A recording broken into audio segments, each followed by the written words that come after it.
الفصل الثانی نحمده ونصلی علی رسولہ الکریم اما بعد فاعوذ باللہ من الشیطان الرجیم بسم اللہ الرحمن الرحیم الفصل الثانی عن انس قال قال رسول اللہ صلی اللہ علیہ وسلم من صلی علی صلاة واحدة صلی اللہ عشر صلوات وحطت عنہ عشر خطیات ورفعت له عشر درجات رواہ النسائی۔ ہم درود السلام کی بحث جو حدیث کی مختلف کتابوں میں آئی ہے اسے پیش کر رہے ہیں۔ یہ مشکات سننے کا مطلب یہ ہے کہ آپ بہت ساری کتابیں حدیث کی سن رہے ہیں، اسی لیے درسگاہ میں یہی کتاب سب سے پہلے پڑھائی جاتی ہے، مشکات شریف۔ اس میں بخاری بھی ہے، مسلم بھی ہے، صحیح ستہ بھی ہے، دیگر کتب احادیث بھی ہیں۔ تو درود السلام ہی کی بحث چل رہی ہے۔ اب جب فصل ثانی میں ہم آپ کھول رہے ہیں تو اس کا مطلب ہے کہ اس میں کچھ وہ باتیں آئیں گی جو فصل اول میں آپ نہیں سن سکے۔ یہ نہ سمجھنا کہ جو فصل اول میں کہا ہے وہی اسی بات کو یہ فصل ثانی میں دہرا رہے ہیں، یا فصل ثانی میں جو یہ بیان کر رہے ہیں وہ فصل ثالث میں بیان کر رہے ہیں۔ نہیں، کچھ ایسی چیزیں آتی ہیں مختلف فصول میں جو ہر ایک فصل میں موجود نہیں ہے۔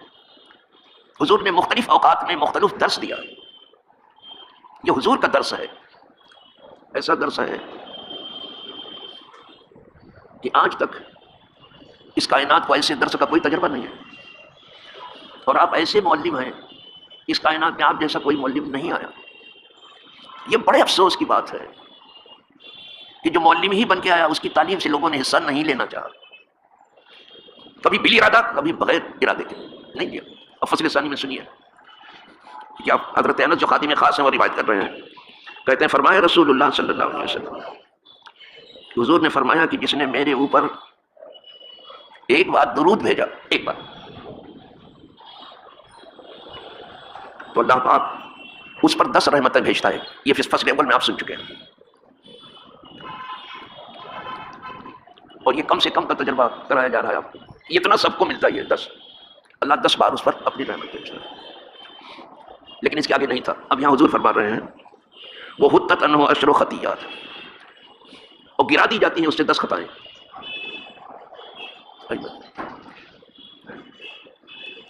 ہماری ہر سانس میں خطا ہے، لیکن اس کا ہم کو علم بھی نہیں ہے۔ ہم نیکی کو تو تسبیح پر گن لیتے ہیں، برائی کبھی گنی ہے تو کسی تسبیح پر کہ ہماری برائی کتنی ہے، ہم نے کیا سوچا ہو، کیا کیا ہے، کبھی گنا؟ کبھی کبھی تو آدمی سمجھتا ہی نہیں کہ یہ گناہ ہے اور کرتا جاتا ہے۔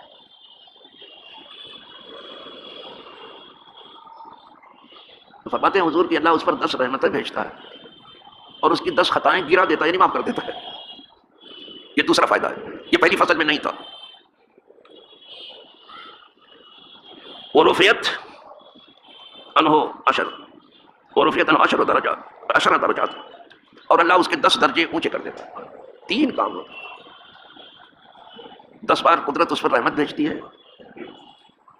اور ایک ہی رحمت اس کی بخشش کے لیے بہت ہے، لیکن 10 بار بھیجتی ہے، 10 خطائیں اس کی معاف کرتی ہیں، اور 10 درجے اس کے بلند ہوتے ہیں، اسے پتہ بھی نہیں چلتا کہ میں اونچا ہو رہا ہوں۔ رواہ النسائی، اس کو نسائی نے روایت، یہ سیاح کی کتاب ہے، سیاہ ستہ میں ہے نسائی شریف۔ بس آپ کب نسائی پڑھنے جائیں گے؟ مدرسہ میں تو پڑھائی جاتی پوری کتاب ہے، لیکن آپ کب پڑھنے جائیں گے؟ آپ کو فرصت ہی نہیں ہے۔ ارے جب یہاں 4 حرف سننے کی فرصت نہیں، مدرسہ میں کہاں جائیں گے؟ یہ ارشاد فرمایا، ایک حدیث ہو گئے۔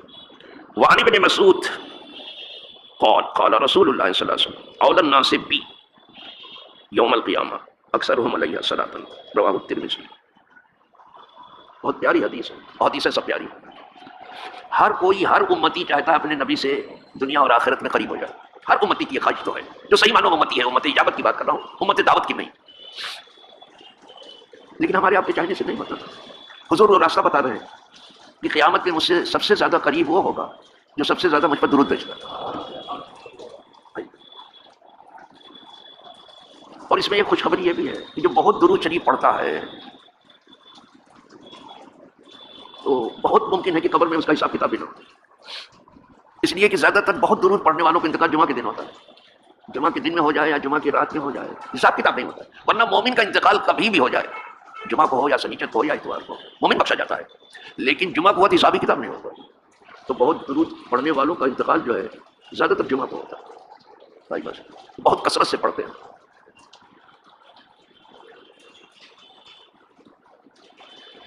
اب اشرف العلماء بہت کثرت سے درود پڑھتے تھے، مجھے معلوم ہے بہت کثرت، مجھے لگتا تھا کہ یہ جمعہ کے دن پڑھنا تھا. خیر وہ تو اشرف العلماء تھے، میں کہ کسی لائق نہیں. میری ماں کثرت سے جو ہے پڑھتی تھی صلاۃ و سلام و درود کثرت سے. ان کا بھی انتقال جمعہ کے دن جمعۃ البدر کو ہوا ہے، میری والدہ کا. والد بھی ہمارے کثرت سے پڑھتے تھے، ان کا پیر کو ہوا ہے. اور پیر کو اعلیٰ حضرت جو ہے کہتے ہیں کہ جان بڑھانے میں جاں افروز پیر اور شب برات. تو اس میں خوشخبری حسن خاتمہ کی بھی ہے، جس کے دروس زیادہ ہیں. ایک شخص کے مرنے کے بعد چہرہ سیاہ ہو گیا اور اس کے بعد اچانک لوگوں نے دیکھا کہ وہ چمک اٹھا. کسی نے معلوم کیا اللہ والے سے، کہا حضور نے سفارش کر دی، یہ درود کرتا تھا، پہلے گناہ کی وجہ گناہ گار بہت تھا لیکن درود بہت پڑتا تھا، تو حضور نے سفارش کی چہرہ چمک اٹھا. تو اس میں حسن خاتمہ کی بشارت ہے. آئی بات سمجھ. یہ 2 حدیث ہو گئی، ایک اور سن لیجیے. وعنہ، اور انہی سے ہے یعنی حضرت انس سے، اب ابن مسعود سے کہتے ہیں فرمایا رسول اللہ صلی اللہ علیہ وسلم ان للہ ملائکۃ سیاحین فی الارض یبلغونی من امت السلام. حضور نے ارشاد فرمایا کہ بے شک اللہ کے لیے کچھ ایسے فرشتے ہیں جو برابر سیر و سیاحت میں رہتے ہیں زمین پر، تو زمین پر چلتے ہی رہتے ہیں. وہ تو اڑتے ہیں فرشتے نا، ان کی اسپیڈ نہ پوچھو، تو زمین کی سیر و سیاحت پر ہی چلتے رہتے ہیں، چاروں طرف پھرتے رہتے ہیں. کیا کام ہے ان کا؟ حضور فرماتے ہیں وہ کیا کرتے ہیں، زمین کے جس حصے سے بھی صلاۃ و سلام اس پر پڑھا جاتا ہے لا کے میری بارگاہ میں پہنچا دیتا ہے. یہ تو ایسے غفلت میں جو لوگ پڑھتے ہیں ان کا ہے، لیکن جو بندگان بیدار ہیں اور شاقان بارگاہ ہیں ان کا سلام حضور اپنے کانوں سے سنتے ہیں. تو یہ درود و سلام کی بحث ثانی شروع ہو گئی. میں نے آج 3 حدیثیں پڑھ لی، سمجھے، اس سے زیادہ نہیں پڑھنا چاہتا تاکہ کچھ آپ کو یاد رہے، سمجھے. اور اللہ ہم سب کو توفیق دے کہ صلاۃ و سلام کی کثرت کریں اور استغفار کی کثرت کریں. جو بندہ استغفار کرتا رہتا ہے اس پر جلدی سے عذاب نہیں آتا، اور جو بندہ درود و سلام میں لگا رہتا ہے اس پر بھی عذاب نہیں توڑا جاتا. اللہ ان دونوں چیزوں کا ہمیں شدت سے عامل بنا دے. وآخر دعوانا الحمد للہ رب العالمین.